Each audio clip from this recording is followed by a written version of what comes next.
Picture this: Black Friday chaos. Everyone's rushing, everyone's angry. A shy waiter loses everything in 30 seconds: his tips, his dignity, his hope. But sometimes, when you think the world has forgotten you, someone walks through that door, someone who sees what others miss. Bruce Springsteen enters a small diner where magic is about to happen. When a shy waiter meets the boss, everything changes. Some encounters multiply your luck forever. This shy waiter is about to discover that kindness comes in the most unexpected forms. Get ready for a story that will restore your faith in humanity. The morning light filters weakly through the frost-covered windows of Murphy's Diner, casting long shadows across the checkered linoleum floor. It's 5:30 in the morning on Black Friday, and the world outside is already stirring with the frantic energy of bargain hunters and early risers. Inside this small corner establishment in Asbury Park, New Jersey, the atmosphere is thick with the aroma of fresh coffee and the quiet desperation of another day's beginning. Tommy Reeves stands behind the chrome counter, methodically wiping down surfaces that are already spotless. At 28 years old, he carries himself with the cautious posture of someone who has learned to make himself invisible. His dark hair is neatly combed, his white shirt pressed with military precision, and his black tie sits perfectly straight, despite being worn thin at the edges. Everything about Tommy speaks of someone trying his absolute best, with very little to work with. The diner bell chimes as Mrs. Henderson pushes through the door, bringing with her a blast of cold November air and the first wave of Black Friday energy. She's a regular, a retired schoolteacher who always orders the same thing: 2 eggs over easy, wheat toast, and coffee black enough to wake the dead. "Morning, Mrs. Henderson," Tommy says, his voice barely above a whisper. He reaches for the coffee pot without being asked, a small gesture that speaks to his attention to detail and genuine care for the people he serves. "Oh, Tommy, dear," she responds, settling into her usual booth by the window. "You're here early today. I thought maybe you'd take the day off, being Black Friday and all." Tommy shakes his head, pouring her coffee with steady hands. "Can't afford to, Mom. Mr. Murphy's paying double time today, and with Christmas coming—" He lets the sentence hang in the air, unfinished but understood. Money is tight, Christmas is expensive, and every extra dollar counts. Mrs. Henderson studies his face with the practiced eye of someone who spent 40 years teaching high school students. She sees the quiet dignity in his demeanor, the way he carries himself with pride, despite his circumstances. "You know, Tommy, there's something special about people who work when others are sleeping. My late husband used to say that the measure of a person isn't found in their loudest moments, but in their quietest ones." Tommy smiles, the first genuine expression to cross his face all morning. "He sounds like he was a wise man, Mrs. Henderson." "He was," she agrees, stirring sugar into her coffee. "He would have liked you." As the morning progresses, the diner begins to fill with the usual Black Friday crowd. There are the dedicated shoppers fueling up before their assault on the mall, the retail workers grabbing coffee before their marathon shifts, and the handful of regulars who treat Murphy's Diner like their second home, regardless of what day it is. Tommy moves between the tables with practiced efficiency, but there's something different about him today. His usual quiet confidence seems strained, and his hands shake slightly as he pours coffee. The truth is, he's been awake since 3 in the morning, not from excitement about extra pay, but from anxiety about something much more immediate and pressing. 3 days ago, Tommy received a letter from his landlord.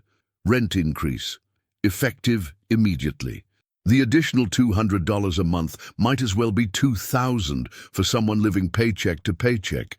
He's done the math a dozen times, and no matter how he arranges the numbers, they don't add up to survival. Today's double-time pay might buy him another week, but after that, the bell chimes again, and this time, it brings trouble. Jake Morrison and his crew of construction workers pile through the door, loud and aggressive, carrying the kind of entitled energy that comes from having just enough money to think you're better than the people serving you. Tommy's stomach tightens as he watches them claim the largest booth in the center of the diner. Jake Morrison is everything Tommy isn't. He's broad-shouldered, loud-voiced, and completely comfortable taking up space in the world. His work boots are caked with mud. His flannel shirt is stained with grease, and his attitude suggests he believes the entire world exists for his convenience. "Yo, waiter boy!" Jake calls out, snapping his fingers in Tommy's direction. "We're ready to order over here." Tommy approaches their table with his notepad ready, his practiced smile in place, despite the churning in his stomach. "Good morning, gentlemen. What can I start you with today?" "Start with some decent service," Jake laughs, and his crew joins in. "And coffee, lots of coffee. We got a long day ahead of us, and we need fuel." Tommy nods and begins pouring coffee for the table. His hands are steadier now, focusing on the task at hand, helping to calm his nerves. But as he reaches across the table to fill Jake's cup, disaster strikes. Whether it's intentional or accidental will never be clear, but Jake shifts suddenly in his seat, bumping into Tommy's elbow. The coffee pot tilts, sending a stream of hot coffee directly onto Jake's lap. "Jesus Christ!" Jake roars, jumping to his feet. "You clumsy piece of garbage, look what you did!" Tommy's face goes white with panic. "I'm so sorry, sir. Let me get some towels, I can clean that up." "Clean it up?" Jake's voice rises to a volume that draws the attention of every person in the diner. "You just poured scalding coffee on my legs. These jeans cost more than you make in a day." The accusation is both cruel and untrue, but in that moment, with every eye in the diner focused on him, Tommy feels smaller than he's ever felt in his life. His throat constricts, making speech difficult, and his hands tremble as he sets down the coffee pot. "Sir, please let me—" "Let you what? Screw up something else?" Jake's crew is laughing now, emboldened by their leader's aggression. "I should make you pay for these jeans and my breakfast. Actually, you know what? That's exactly what's going to happen." Tommy's heart sinks. His tips from this morning, the small collection of crumpled bills in his apron pocket, represent more than just money. They represent groceries for the week, gas for his ancient Honda, and perhaps most importantly, hope that today might be different from yesterday. "Please, sir." Tommy's voice is barely a whisper now. "I need those tips. I can pay for your breakfast, but nothing," Jake interrupts, his hand already reaching for Tommy's apron. "Lesson learned, waiter boy. Actions have consequences." The humiliation is complete. Jake takes every dollar from Tommy's apron while his crew continues to laugh and make jokes at Tommy's expense. Other customers in the diner watch, with expressions ranging from discomfort to disgust. But no one intervenes. This is someone else's problem, someone else's moment of crisis. Tommy stands frozen as Jake counts his tips with theatrical exaggeration. $37.50, he announces to the diner. "That should just about cover my breakfast and the dry cleaning for these jeans." The mathematical cruelty of the moment isn't lost on Tommy. $37.50 represents 4 hours of careful, attentive service. 4 hours of refilling coffee cups, taking orders with a smile, and treating every customer with dignity and respect. Gone in 30 seconds. As Jake and his crew settle back into their booth, ordering the most expensive items on the menu with Tommy's own tip money, something inside him breaks. Not dramatically, not with anger or violence, but with the quiet collapse that comes when hope finally runs out of places to hide. Tommy finishes their order with mechanical precision. His hands no longer shake. There's nothing left to be nervous about. The worst has already happened. He serves their food with the same careful attention he gives every customer, but something fundamental has changed. The light behind his eyes, the small spark that had carried him through years of difficult circumstances, has dimmed to almost nothing. Mrs. Henderson watches all of this unfold from her corner booth, her coffee growing cold as she witnesses the systematic destruction of a young man's dignity. Her heart breaks for Tommy, but she's lived long enough to know that sometimes the darkest moments precede the brightest dawns. The morning continues with its relentless pace. More customers arrive, more orders are taken, more coffee is poured. Tommy goes through the motions with professional competence, but anyone paying close attention would notice that something vital has been drained from his performance. He's still polite, still efficient, but the genuine care that had previously characterized his service has been replaced by hollow routine. By 11 o'clock, the Black Friday rush is in full swing. The diner is packed with people coming and going, grabbing quick meals between shopping expeditions. The noise level is high, the energy frantic, and Tommy finds himself overwhelmed by the sheer volume of human need surrounding him. That's when the bell chimes one more time. Bruce Springsteen steps through the door of Murphy's Diner like he belongs there, which in many ways he does. This is his neighborhood, his community, his people. At 75 years old, he carries himself with the easy confidence of someone who has spent decades earning respect through authenticity rather than demanding it through status. He's dressed simply, worn jeans, a black leather jacket over a white t-shirt, and boots that have walked countless miles and sung countless songs. His presence doesn't announce itself with fanfare or recognition-seeking behavior. Instead, he settles into an empty booth near the back of the diner with the quiet satisfaction of a man who knows exactly where he belongs in the world. Tommy approaches his table with his notepad ready, unaware that his life is about to change forever. To him, this is just another customer on another difficult day. Bruce looks up from the menu and offers a genuine smile, the kind that reaches the eyes and suggests real warmth behind it. "Morning," Bruce says, his voice carrying the familiar rasp that has narrated the dreams and struggles of working-class America for decades. "Coffee to start, please. Black." There's something in his tone, a quality of respect and recognition, that catches Tommy off guard. This customer isn't looking through him or past him. He's actually seeing him as a human being deserving of basic dignity.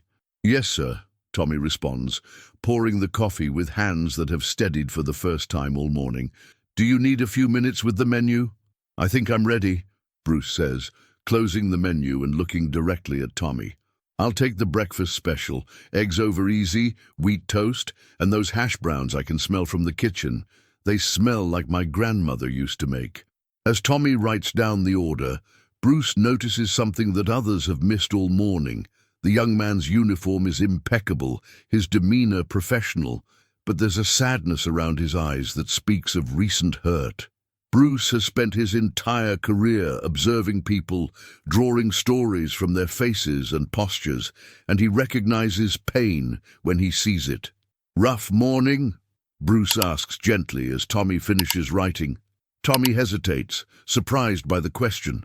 Most customers don't ask about his well-being, and he's not sure how to respond. "It's been challenging, sir." Bruce nods with understanding. Some mornings are like that. The question is what we do with the challenges. Before Tommy can respond, a commotion erupts from Jake Morrison's table.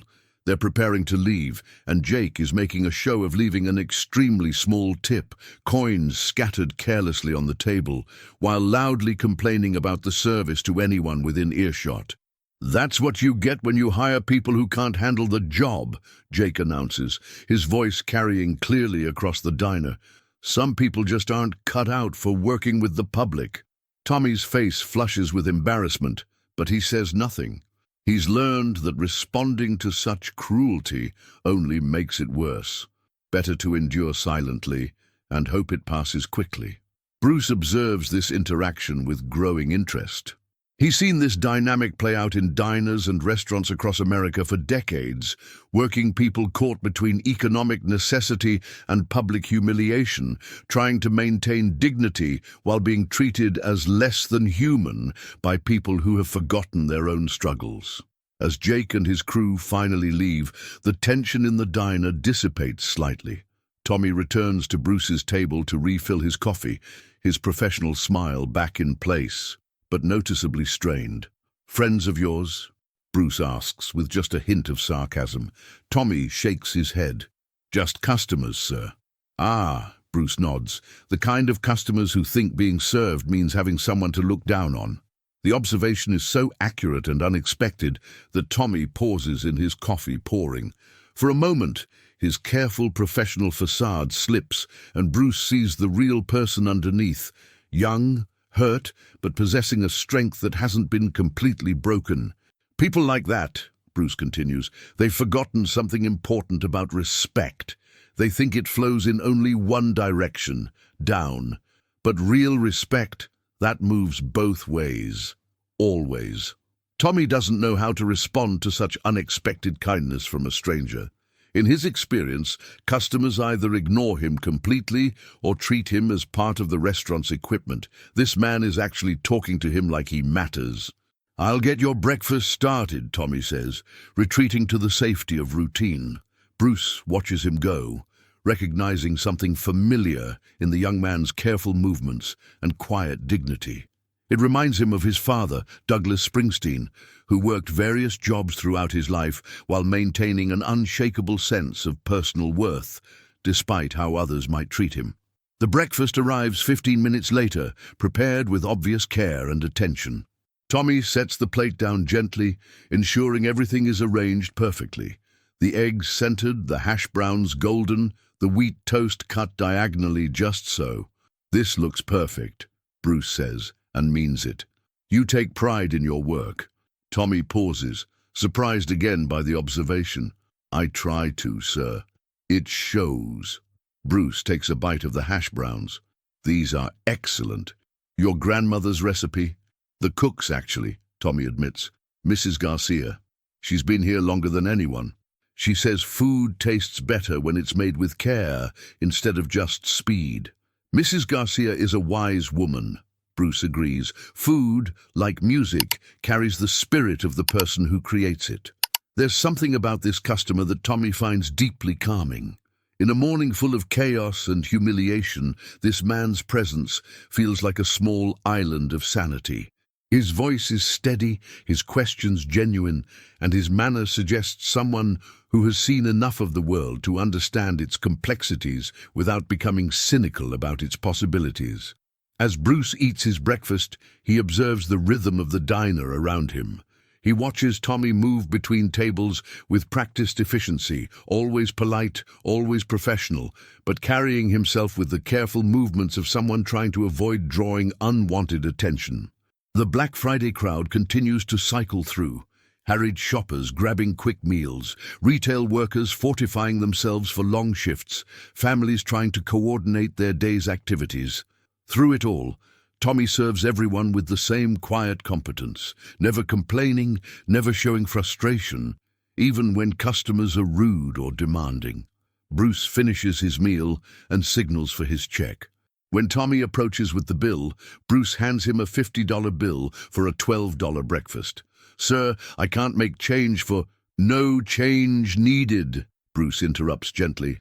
"The service was exceptional."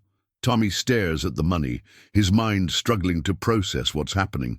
A $38 tip is more than he usually makes in an entire shift, let alone from a single customer. "Sir, this is too much. I can't accept—" "Yes, you can." Bruce's voice is firm but kind. "And you should. Good service deserves good recognition." For a moment, Tommy's carefully maintained composure threatens to crack. The unexpected kindness, coming after such a brutal morning, almost overwhelms him. His eyes water slightly, and he has to take a deep breath before speaking. "Thank you, sir. This means more than you know." Bruce reaches into his jacket pocket and pulls out a small notebook, the kind songwriters use to capture ideas when inspiration strikes. He writes something quickly, tears out the page, and hands it to Tommy. "Keep this," he says. "Sometimes we need reminders about our own worth." Tommy unfolds the paper and reads the words written in careful handwriting. "Your dignity isn't determined by how others treat you. It comes from how you treat yourself and others. Never let anyone convince you that honest work is anything less than honorable. B.S." Tommy looks up to thank the customer again, but Bruce has already stood to leave. As he heads toward the door, he pauses and turns back. "What's your name, son?" Tommy, sir. Tommy Reeves. Bruce nods thoughtfully. Well, Tommy Reeves, you remember what I wrote? And remember that kindness always comes back around, even when we can't see how. With that he's gone, leaving behind the gentle chime of the doorbell and a young man whose world has just shifted in ways he doesn't yet understand. Tommy stands holding the note and the $50 bill, his mind reeling from the encounter.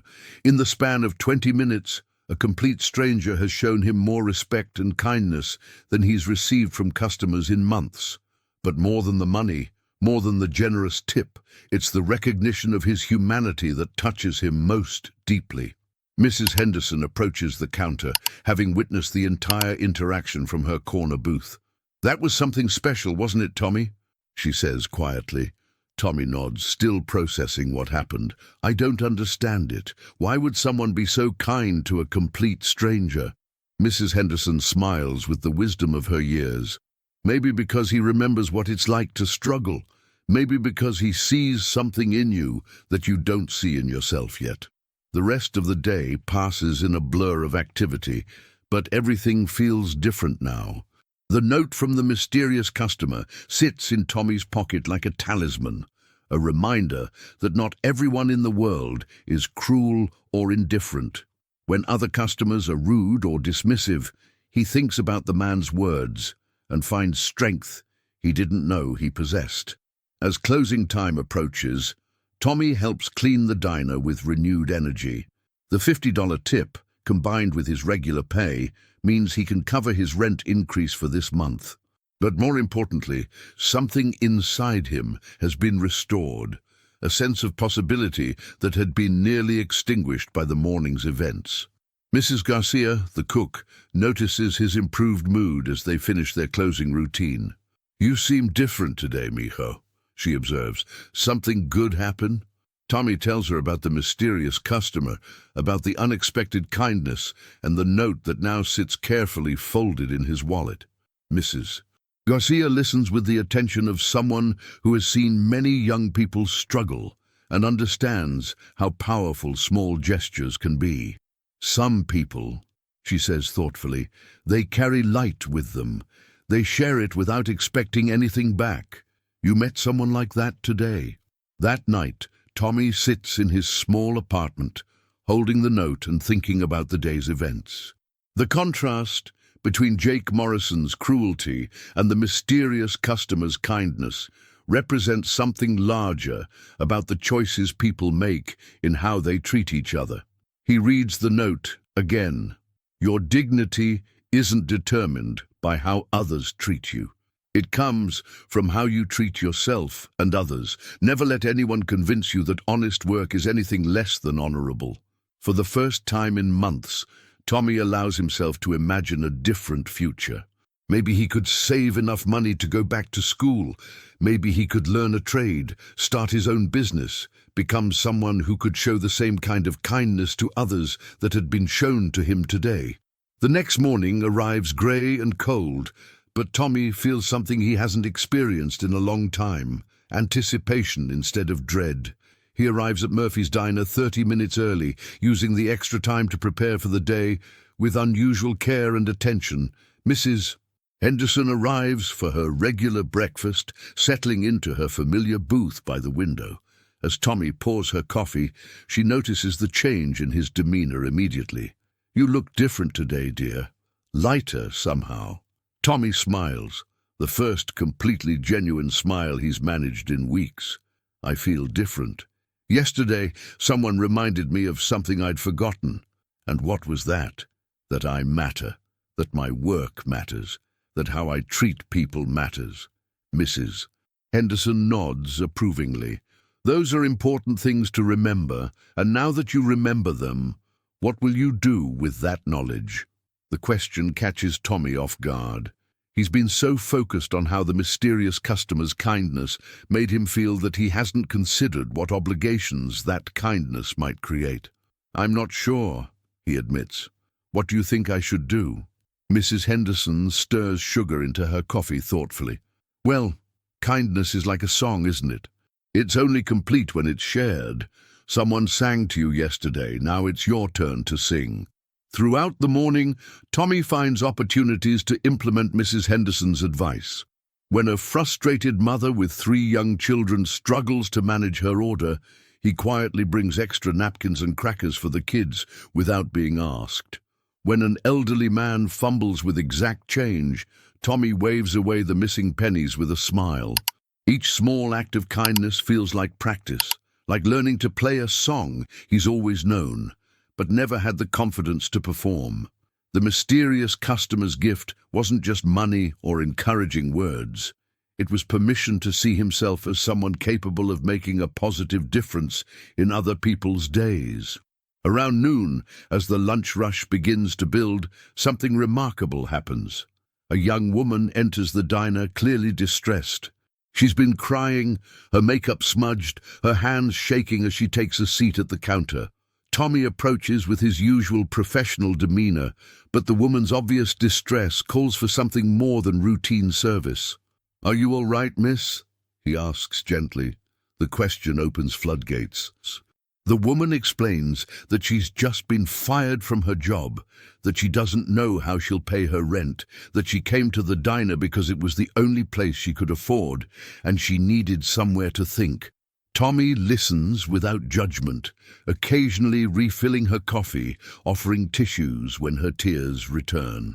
When she finishes her story, she orders just coffee and a piece of toast, the cheapest items on the menu. "Actually," Tommy says, making a decision that surprises himself, "the lunch special is on the house today. Mrs. Garcia made extra soup, and it shouldn't go to waste."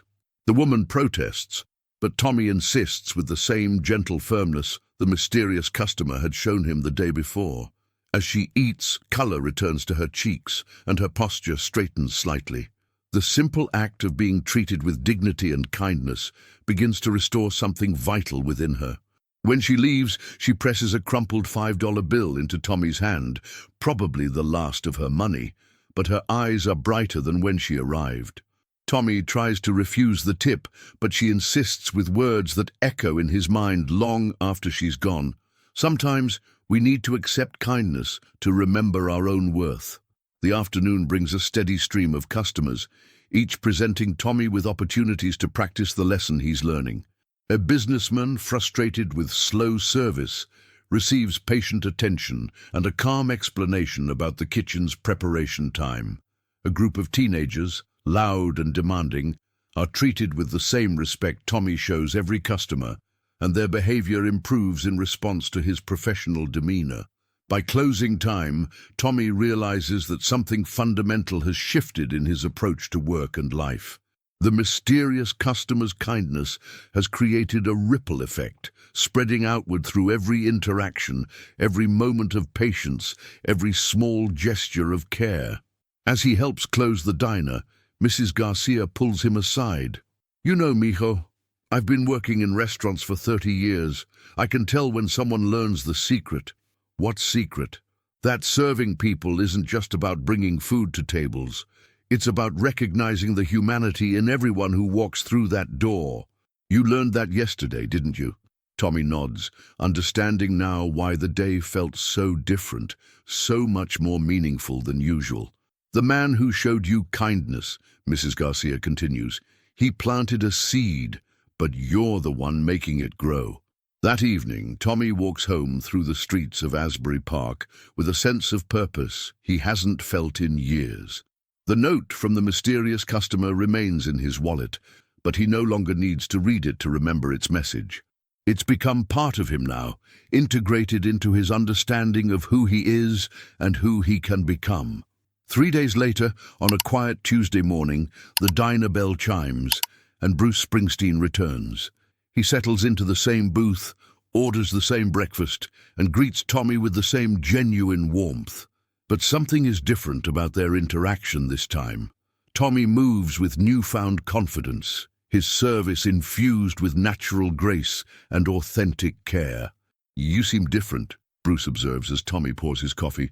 "I feel different," Tommy admits. "Someone taught me something important a few days ago." Bruce smiles knowingly. "And what was that?" "That kindness isn't something that happens to you, it's something you choose to do." "Wise lesson." Bruce agrees. Hard to learn sometimes. As Tommy takes Bruce's order, their conversation flows more naturally. Tommy learns that his customer is a musician, though Bruce doesn't mention his fame or success. Instead, he talks about music as a way of connecting with people, of sharing stories that help others feel less alone in their struggles. Music and service, Bruce says thoughtfully, they're not so different. Both are about recognizing what people need and trying to provide it with skill and care. The breakfast arrives, prepared with the same attention to detail that has become Tommy's hallmark, but now infused with genuine pride rather than mere professional obligation. As Bruce eats, he observes the changes in the diner's atmosphere. Tommy's renewed energy seems to have affected everyone.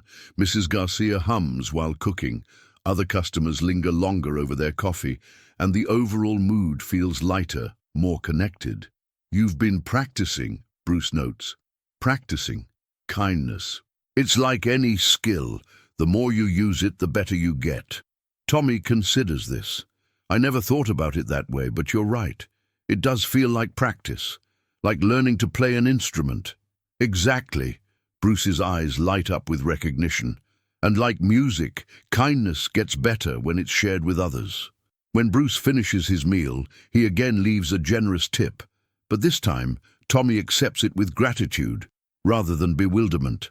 He's beginning to understand that receiving kindness gracefully is as important as giving it. As Bruce prepares to leave, he pauses at the counter where Tommy is organizing receipts. "Tommy," he says quietly, "can I ask you something?" "Of course, sir." "What do you dream about when you're not here, when you're thinking about the future? What do you hope for?"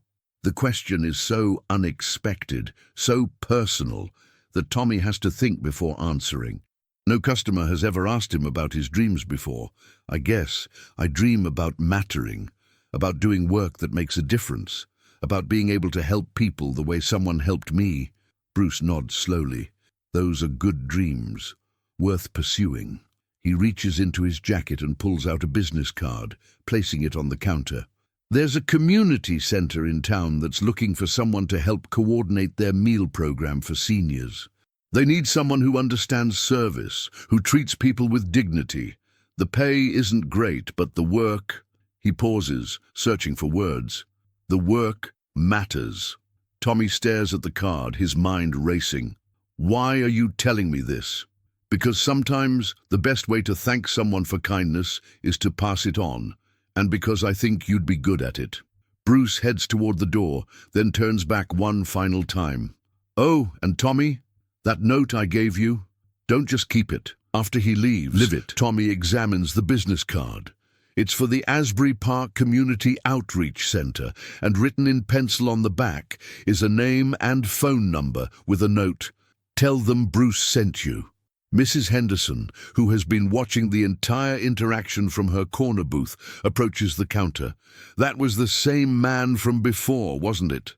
The one who showed you kindness." Tommy nods, still staring at the business card. "And now he's opened a door for you." "I don't understand why," Tommy says. "I'm just a waiter. I don't have special skills or education." Mrs. Henderson takes his hand gently. "Tommy, dear, you have something much more valuable than special skills. You have a heart that understands what it means to serve others with dignity and respect. That's rarer than you think." That afternoon, during his break, Tommy walks to the community center. It's a modest building in an older part of town, clearly serving a population that doesn't have many resources. The director, Sarah Martinez, greets him warmly when he mentions that Bruce sent him. "Bruce told me you might be coming by," she says, leading him through the facility. "He said you understand what it means to serve people with respect." Tommy tours the center, seeing the meal program where seniors gather not just for food, but for community and conversation. Many of them remind him of his regular customers at the diner. People who need more than just service, who need to be seen and valued as human beings. "The position isn't glamorous," Sarah explains. You'd be coordinating meal preparation, managing volunteers, and most importantly, making sure every person who comes through our doors feels welcomed and dignified. It sounds perfect, Tommy says, surprising himself with his certainty. 2 weeks later, Tommy begins his new job at the community center. The transition from diner work isn't difficult. Many of the skills translate directly. But there's something profoundly different about work that's explicitly focused on service to those who need it most.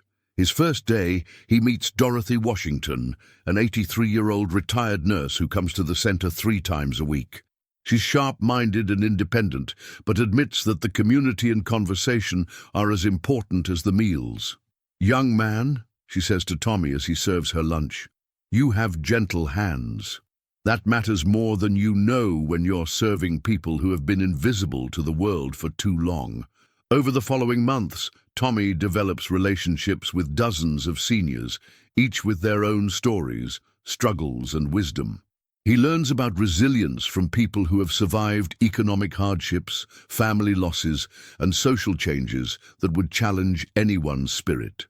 Mr. Franklin, a retired auto worker, teaches Tommy about the dignity of manual labor and the satisfaction of building something with your own hands. Mrs. Chen, a former seamstress, shows him how attention to detail in any job reflects respect for the people you serve. Colonel Henderson, no relation to Mrs. Henderson from the diner, shares stories about leadership that emphasize service to others over personal advancement. The mysterious customer from the diner, Tommy still doesn't know his name, visits the community center occasionally. He always comes quietly, without fanfare, sometimes bringing his guitar to play songs for the seniors. During these visits, Tommy observes how the man interacts with everyone with the same genuine respect and attention he showed in the diner. One evening, after a particularly successful community dinner, the mysterious customer approaches Tommy as he's cleaning up. "You've found your calling," he observes. "I think I have," Tommy agrees, "though I never expected it to be this." The best callings usually surprise us. They're not about what we plan to do, but about who we're meant to become. Tommy considers this wisdom as he continues stacking chairs. "Can I ask you something?" "Of course." "That first day at the diner when you showed me such kindness, did you know it would lead to this?" The man smiles thoughtfully. "I knew it would lead somewhere. Kindness always does. But the specific destination, that was up to you to discover." As months turn into a year, Tommy's role at the community center expands. He develops new programs, coordinates with local businesses to donate food and supplies, and most importantly, creates an atmosphere where every person feels valued and respected. The lesson from the mysterious customer has evolved into something larger than personal transformation. It's become a philosophy of service that affects everyone who encounters Tommy's work. Volunteers comment on the center's welcoming atmosphere. Seniors bring their friends and family members. Community leaders take notice of the program's success. One day, Sarah Martinez calls Tommy into her office with exciting news. "The City Council has approved funding for a new senior center," she explains. "They want someone to oversee the entire operation. Meal programs, activities, volunteer coordination, everything. The job is yours if you want it." Tommy stares at the job description, his mind struggling to process how far he's come from that difficult morning in the diner. The salary would allow him to move to a better apartment, maybe even start taking college courses. But more than the personal benefits, it represents an opportunity to expand the kind of meaningful work that has given his life purpose. "I want it," he says without hesitation. The night before he starts his new position, Tommy returns to Murphy's diner for dinner. Mrs. Garcia greets him with a huge smile and a plate of his favorite meal, prepared specially despite his no longer being on staff.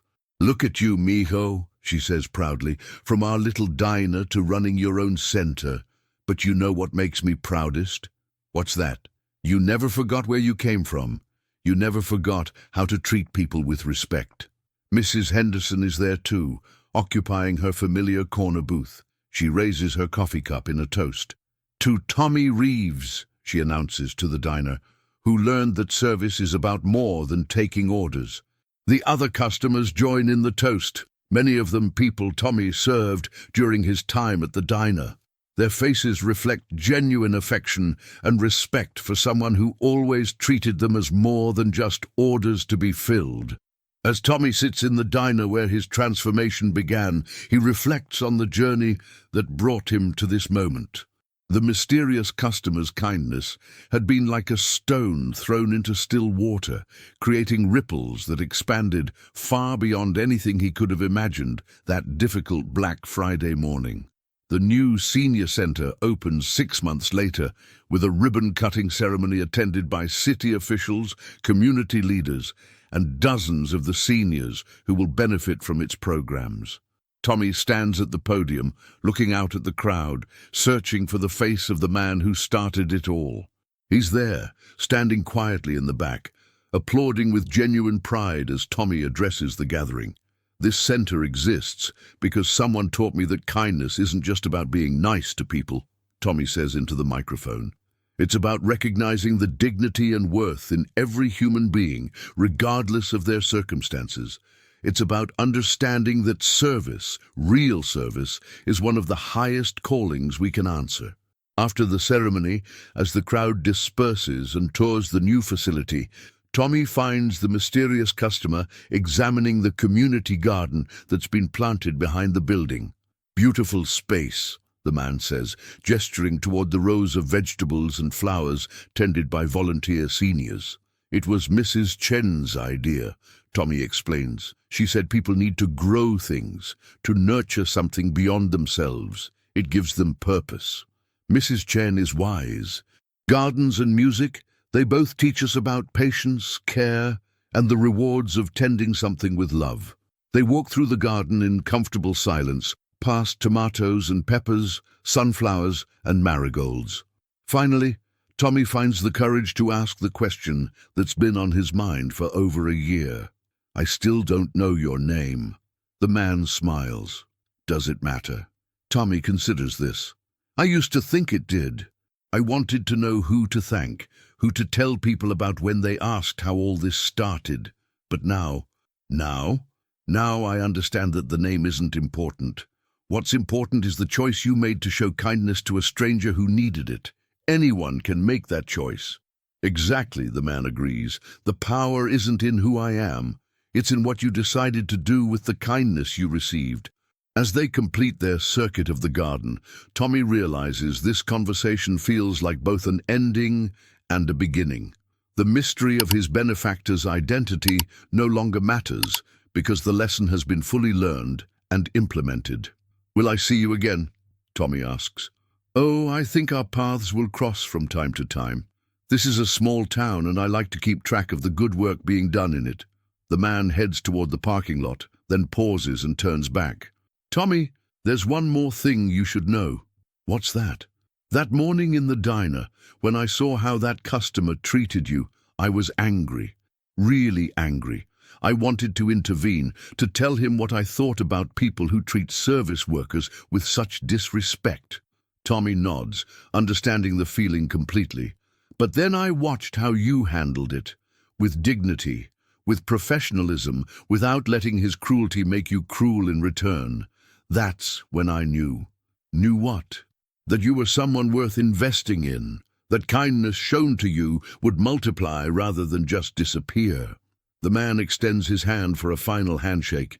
"Keep multiplying it, Tommy. Keep showing people what real service looks like." As his mysterious benefactor drives away, Tommy stands in the garden, surrounded by the literal and metaphorical fruits of kindness planted over a year ago. The senior center bustles with activity behind him, seniors enjoying meals together, volunteers coordinating activities, staff members treating everyone with the dignity and respect that has become the organization's hallmark. Inside the center, Dorothy Washington approaches with a newspaper clipping in her hand. "Tommy, dear, did you see this article about our center in the Asbury Park Press?" Tommy reads the headline, "Local Senior Center Sets Standard for Community Service." The article describes the center's innovative programs and the atmosphere of respect and dignity that characterizes all its services. But what catches Tommy's attention is a quote from an unnamed community member. "This place understands something that a lot of organizations miss, that serving people isn't about doing things for them. It's about recognizing their inherent worth and treating them accordingly. It's about seeing the person, not just the need." Tommy smiles, recognizing the philosophy that has guided his work since that transformative morning in the diner. "You know what this means?" Dorothy asks, pointing to the article. "What's that, Mrs. Washington?" "It means other organizations are going to want to learn from what you've built here.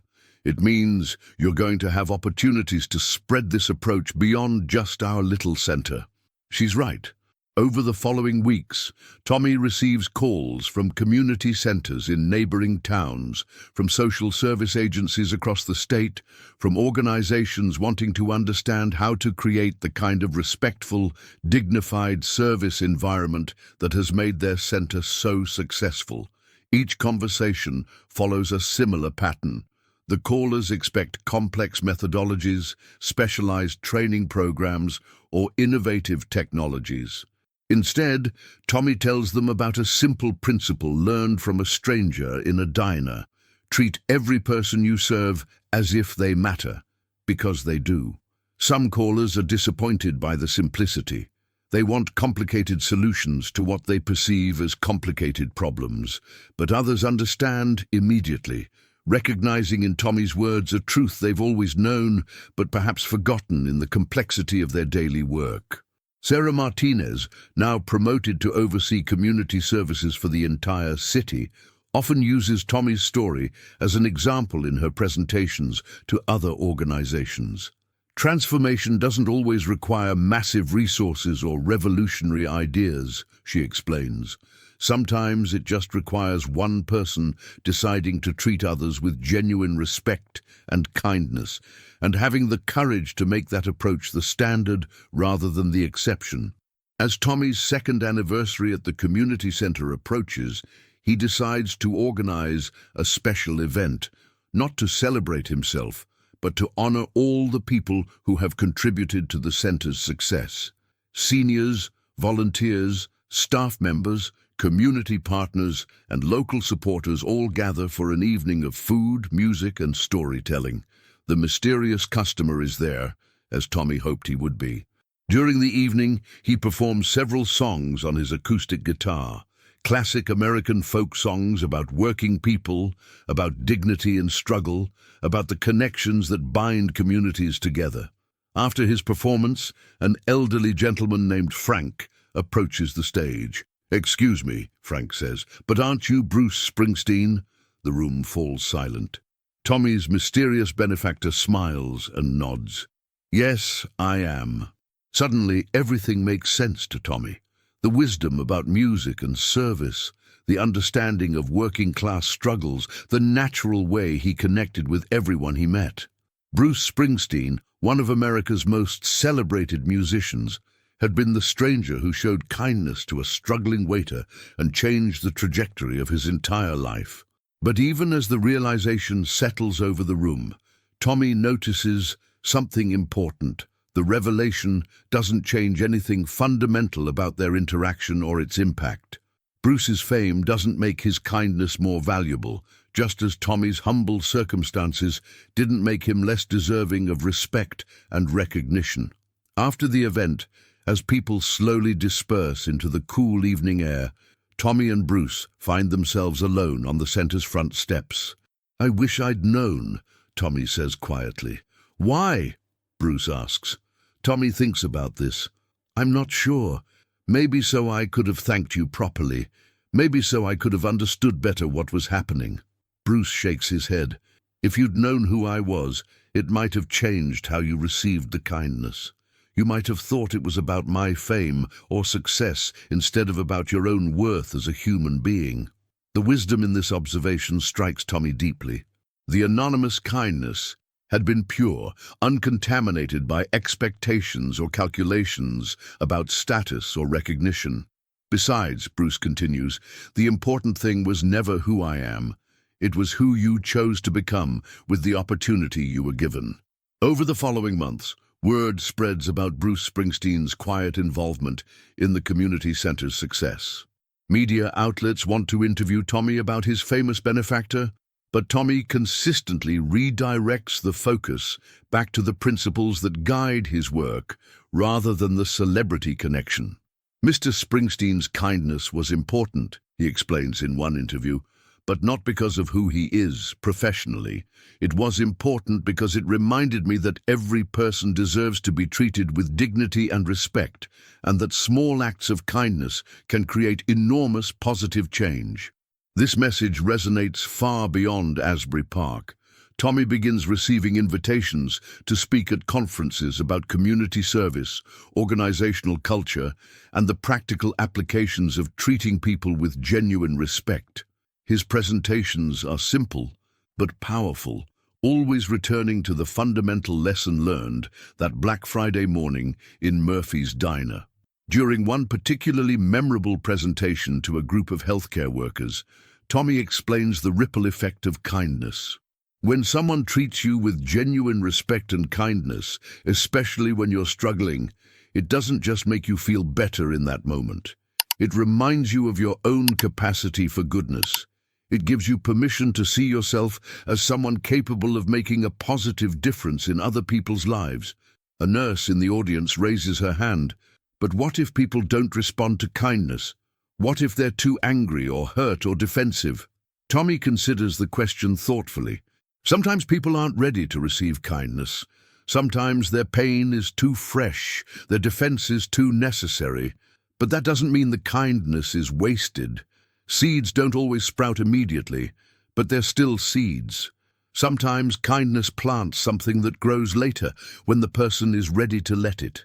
These presentations lead to consulting opportunities with organizations wanting to transform their cultures of service. Tommy works with hospitals seeking to improve patient experience, with schools trying to create more supportive environments, with businesses attempting to build genuine customer relationships. In each case, his approach remains consistent. Start with the recognition that every person you encounter deserves respect and dignity, regardless of their circumstances or behavior. Train staff not just in procedures and policies, but in seeing and valuing the humanity of the people they serve. The results speak for themselves. Organizations that implement Tommy's approach see improvements not just in customer satisfaction scores, but in employee morale, retention rates, and overall workplace culture. 5 years after that transformative morning in the diner, Tommy is invited to give the commencement address at the local community college. Many of his seniors from the center attend, proud of the young man they've watched grow into a leader and teacher. Standing at the podium, looking out at graduates preparing to enter the workforce, Tommy reflects on the journey that brought him to this moment. 5 years ago, he begins, I was a waiter who had forgotten his own worth. I let other people's treatment of me define how I saw myself. I thought that because my work seemed small and unimportant to others, it actually was small and unimportant. The graduates listen attentively, many of them probably working service jobs themselves to pay for their education. Then a stranger showed me something that changed everything. He showed me that how others treat you doesn't determine your worth. How you treat others does. He showed me that there's no such thing as unimportant work when you do it with dignity and genuine care for the people you serve. Tommy pauses, making eye contact with faces throughout the audience. As you leave here and begin your careers, you're going to encounter people who try to make you feel small. Customers who are rude, bosses who are dismissive, colleagues who are competitive or unkind. In those moments, remember this. Your worth isn't determined by their behavior, it's determined by yours. The speech concludes with a challenge that has become Tommy's signature message. Go into the world and be the person you needed when you were struggling. Show others the kindness you wish you had received. Treat everyone you encounter as if they matter, because they do. And remember that sometimes the smallest act of genuine respect and kindness can change someone's entire life. The standing ovation that follows isn't just for Tommy's words, but for the life he's built as evidence of their truth. After the ceremony, Bruce approaches Tommy in the parking lot. They haven't seen each other in several months, though they've kept in touch through occasional phone calls and text messages. "Great speech," Bruce says. "Your message is reaching people." "It's not really my message," Tommy replies.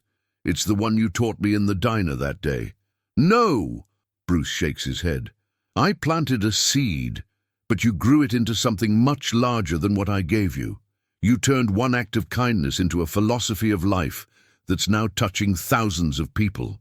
They walk together toward their cars, two men whose lives intersected in a moment of need and kindness, creating ripples that continue to expand years later. "Can I ask you something?" Tommy says as they reach their vehicles. "Always.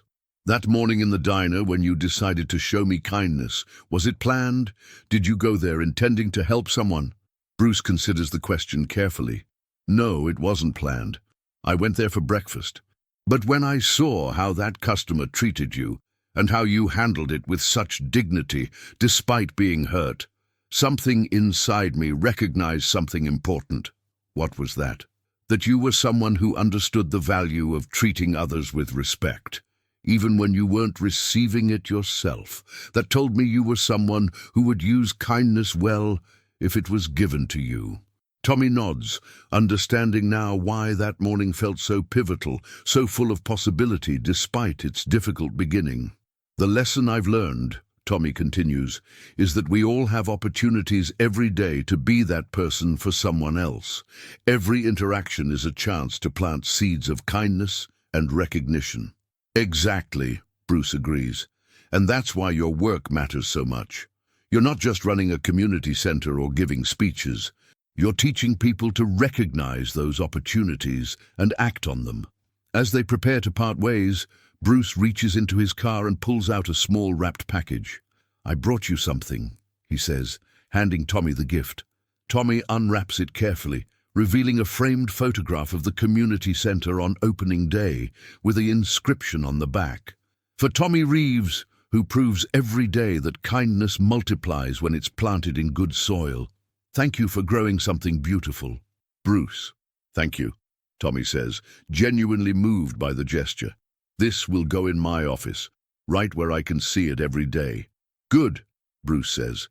"Let it remind you of how far you've come, and how many people's lives are better because of the choice you made to turn one act of kindness into a lifetime of service."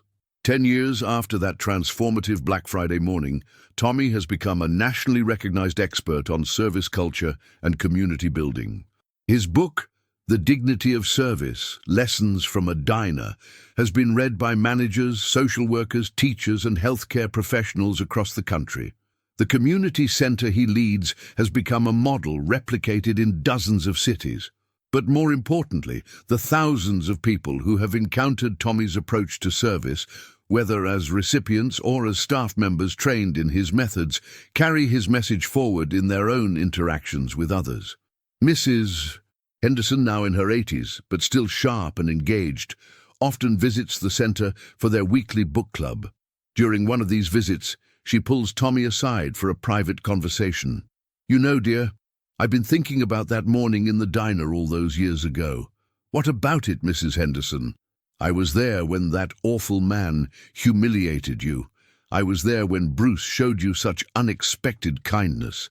And I've been watching ever since, as you've built this beautiful work from that single moment." Tommy settles into the chair beside her, curious about what she wants to share. "What I've realized," Mrs. Henderson continues, "is that there were 3 miracles that morning, not just one. 3 miracles. The first miracle was Bruce choosing to show kindness to a stranger who needed it.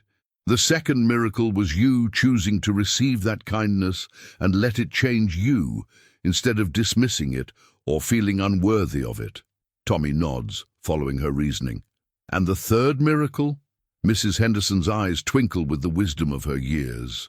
The third miracle was you choosing to spend the rest of your life multiplying that kindness instead of just keeping it for yourself. That's the rarest miracle of all, Tommy. Most people who receive unexpected kindness feel grateful, but they don't transform it into a mission to serve others. The observation touches Tommy deeply because it highlights something he's never fully articulated about his own journey. The kindness Bruce showed him could have ended with personal healing and improved circumstances. Instead, it became the foundation for a life dedicated to creating opportunities for others to experience dignity and respect. You know what I think? Mrs. Henderson adds with a mischievous smile. What's that? I think Bruce knew when he walked into that diner and saw how you handled that terrible customer with such grace. I think he recognized someone who would take kindness and make it grow. He didn't just see a struggling waiter, he saw a future leader. Later that evening, Tommy calls Bruce to share Mrs. Henderson's observation. They talk for over an hour, discussing the unexpected ways kindness creates connections across time and circumstance. She's right about one thing, Bruce says toward the end of their conversation. I did see something special in how you handled that difficult situation, but I had no idea it would grow into everything you've built. That was all you, Tommy. That was your choice to take one moment of kindness and turn it into a lifetime of service. But it started with you believing I was worth that kindness, Tommy replies. Sometimes people need someone else to see their worth before they can see it themselves. And sometimes, Bruce responds, people need to practice giving kindness before they fully understand their own capacity for it. You've taught thousands of people that they have the power to make a positive difference in someone else's day.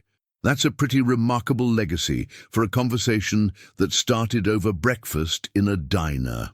As Tommy approaches his 15th year of community service work, he receives an unexpected invitation. The White House Office of Public Engagement wants him to participate in a national summit on community service and civic engagement. His approach to dignified service has caught the attention of policymakers interested in scaling successful community programs. The summit brings together community leaders, non-profit executives, and government officials from across the country. During the panels and workshops, Tommy consistently returns to his core message. Sustainable community change begins with individual interactions characterized by genuine respect and recognition of human dignity. One of the other speakers, a renowned sociologist, approaches Tommy during a coffee break. I've been listening to your presentations, she says, and I'm struck by something. Most people in our field talk about systemic change, policy solutions, funding mechanisms. You talk about breakfast conversations and treating people with respect. It sounds almost too simple. Tommy considers her observation. Maybe it sounds simple because we've made it complicated. We've created elaborate theories and complex programs to address problems that often stem from people feeling unseen, unvalued, and disrespected. Sometimes the most effective solutions are the ones that directly address the root cause. But how do you scale that? She presses. How do you train thousands of service workers to genuinely care about the people they encounter? You don't train people to care, Tommy explains. You create environments where caring is recognized, valued, and rewarded. You model the behavior you want to see, and you help people remember something they already know but might have forgotten, that everyone they encounter is someone's child, parent, sibling, friend, someone who matters to somebody. The conversation continues throughout the conference, with Tommy finding himself in the role of teacher and advocate for an approach to service that prioritizes human connection over procedural efficiency. On the flight home, Tommy reflects on how far he's traveled, literally and figuratively, from that difficult morning in Murphy's diner. The shy, struggling waiter who once felt invisible has become someone whose voice is heard in national conversations about community building and human dignity. But the most meaningful validation comes not from prestigious conferences or media recognition. It comes from letters and emails he receives regularly from people whose lives have been touched by the ripple effects of kindness that began with Bruce's simple gesture years ago. There's the letter from Maria, a former volunteer at the community center who went on to become a social worker specializing in senior services. She writes about how Tommy's approach taught her to see clients not as case files, but as individuals with rich histories and valuable perspectives. There's the email from David, a businessman who attended one of Tommy's presentations and subsequently transformed his company's customer service culture. He reports significant improvements in both customer satisfaction and employee morale, after implementing policies that prioritize treating every interaction as an opportunity to show respect and kindness. There's the handwritten note from Janet, an elderly woman who credits the welcoming atmosphere at Tommy's community center with saving her from isolation and depression after her husband's death. She now volunteers there herself, paying forward the kindness she received during her darkest period. Each of these communications reminds Tommy that the true measure of his work isn't found in awards or recognition, but in the countless individual moments when people choose to treat each other with dignity and respect, because they've experienced or witnessed the transformative power of such treatment. 20 years after that pivotal Black Friday morning, Tommy is invited to give the keynote address at a national conference on aging services. The audience includes hundreds of professionals who work with seniors across the country, many of whom have implemented programs based on Tommy's model of dignified service. Standing before this audience, Tommy decides to tell the complete story of his transformation, including details he's never shared publicly before. He talks about the shame he felt that morning when Jake Morrison humiliated him, about the desperation that came from living paycheck to paycheck, about the way Bruce's unexpected kindness literally saved him from giving up hope. "I share these details not to evoke sympathy," Tommy explains to the audience, but to illustrate something important about the people we serve. Everyone who walks through our doors, everyone who needs our services, everyone who seems difficult or demanding or ungrateful, they all have stories. They all have struggles we know nothing about. They all have dignity that exists independent of their circumstances. He pauses, making eye contact with faces throughout the auditorium.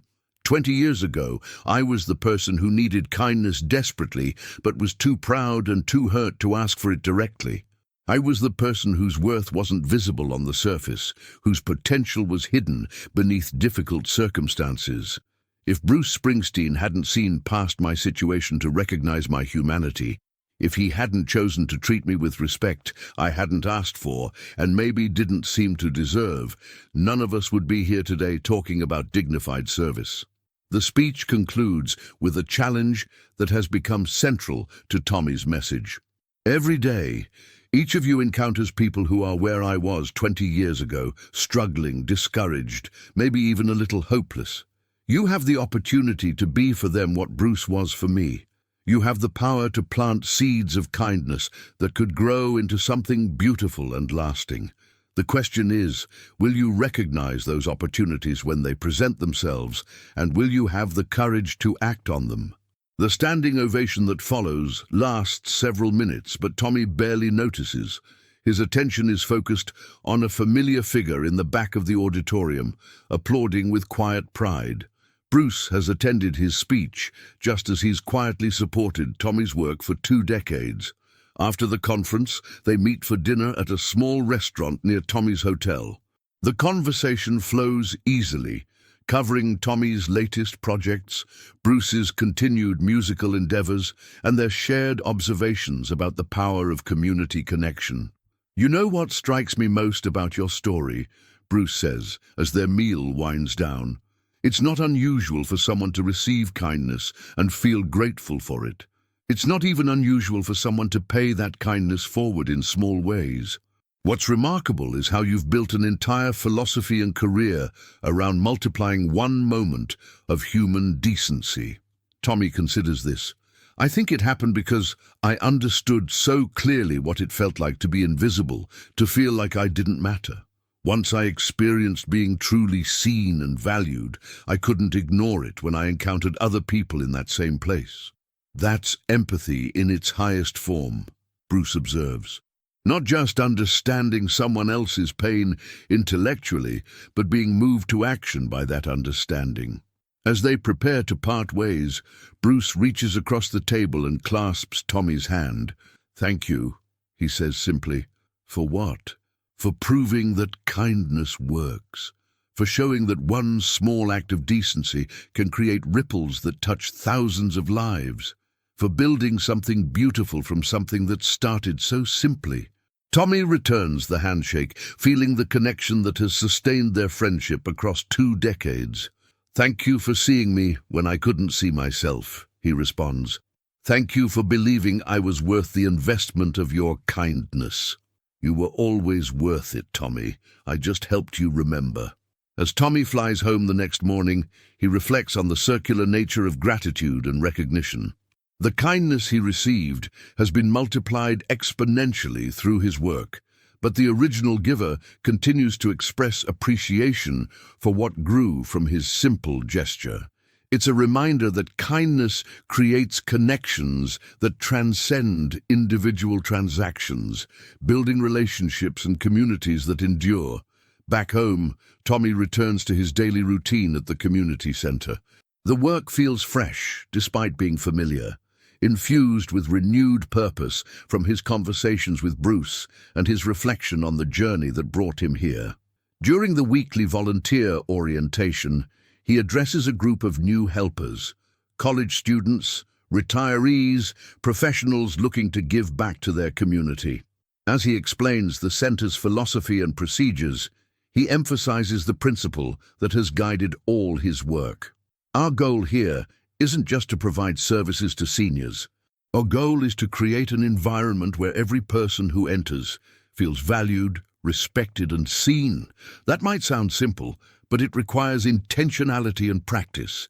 It means remembering that the person you're serving has lived decades longer than you, has experiences and wisdom you can't imagine, and deserves your attention and respect regardless of their current circumstances. One of the new volunteers, a young college student named Ashley, raises her hand. "Mr. Reeves, what if someone is difficult to work with? What if they're rude or demanding or seem ungrateful for the help they're receiving?" Tommy smiles, recognizing in her question the same uncertainty he once felt about how to respond to difficult customers in the diner. "That's when our commitment to dignified service is most important," he explains. "When someone is difficult or demanding, it's often because they're scared or in pain or feeling powerless in some aspect of their life. Our kindness might be the only respect and dignity they experience that day." Ashley nods thoughtfully. "So we should be kind even when it's not returned." "Especially when it's not returned," Tommy confirms, "because that's when kindness has the power to surprise someone, to remind them that not everyone in the world will treat them poorly. Sometimes that surprise is exactly what someone needs to remember their own capacity for goodness." After the orientation, Ashley approaches Tommy privately. "Mr. Reeves, I have to ask, where did you learn to think about service this way? It's so different from other volunteer training I've done." Tommy considers how much of his story to share, then decides on a version that captures the essence without overwhelming a new volunteer with too much detail. "Several years ago, I was going through a really difficult time. I was working a job where I didn't feel valued or respected, and I was beginning to lose hope about my situation ever improving. Then one day, a customer showed me unexpected kindness. He treated me like I mattered, like my work had dignity and value.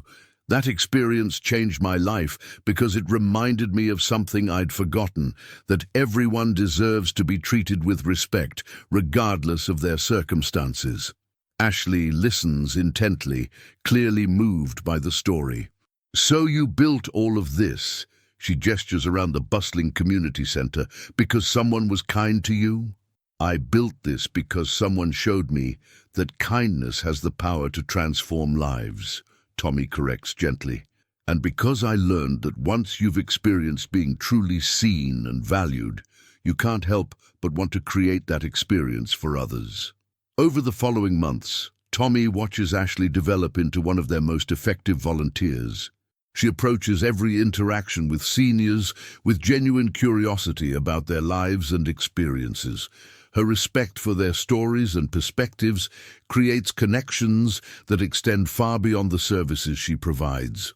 During a particularly busy day at the center, Tommy observes Ashley spending extra time with Mr. Rodriguez, an elderly gentleman who recently moved to assisted living and struggles with the loss of independence that accompanied the transition. "You know," Ashley says to Mr. Rodriguez as she helps him with his lunch, "my grandmother went through something similar last year. She said the hardest part wasn't the physical changes, but feeling like people saw her as less capable than she really was." Mr. Rodriguez nods emphatically. "Exactly. People start talking to you like you're a child, or they make decisions for you without asking what you want. That must be frustrating," Ashley responds. "What helps you feel more like yourself in those situations?" The conversation that follows reveals Mr. Rodriguez's extensive background as an engineer, his pride in projects he worked on throughout his career, and his desire to share his knowledge with younger people who might benefit from his experience. By the end of their interaction, Ashley has not only served his lunch, but has also connected him with the center's mentorship program, where he can work with young people interested in engineering careers. Watching this interaction, Tommy feels the same satisfaction he experienced years ago when he realized that Bruce's kindness had multiplied through his own actions.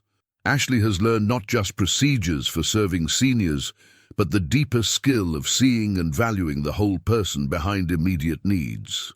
That evening, as Tommy locks up the center, he finds a note that Ashley has left on his desk. "Mr. Reeves, thank you for teaching me that service is about more than helping people with their practical needs. You've shown me that it's about recognizing the dignity and worth in everyone we encounter. I hope I can pass this approach along to others, the way you've passed it along to me. Ashley." Tommy adds the note to a folder he keeps in his desk drawer, a collection of letters, emails, and cards from people whose lives have been touched by the philosophy of dignified service that grew from one moment of unexpected kindness in a diner decades ago. As he drives home through the familiar streets of Asbury Park, Tommy reflects on the compound interest of kindness. Bruce's original investment of respect and recognition has been multiplied thousands of times over through the people who have learned and applied these principles in their own work and relationships. The shy waiter who once felt invisible has become a catalyst for a movement that prioritizes human dignity in service relationships. But more than that, he's become living proof that transformation is always possible, that one moment of genuine kindness can change not just a life, but an entire approach to how people treat each other.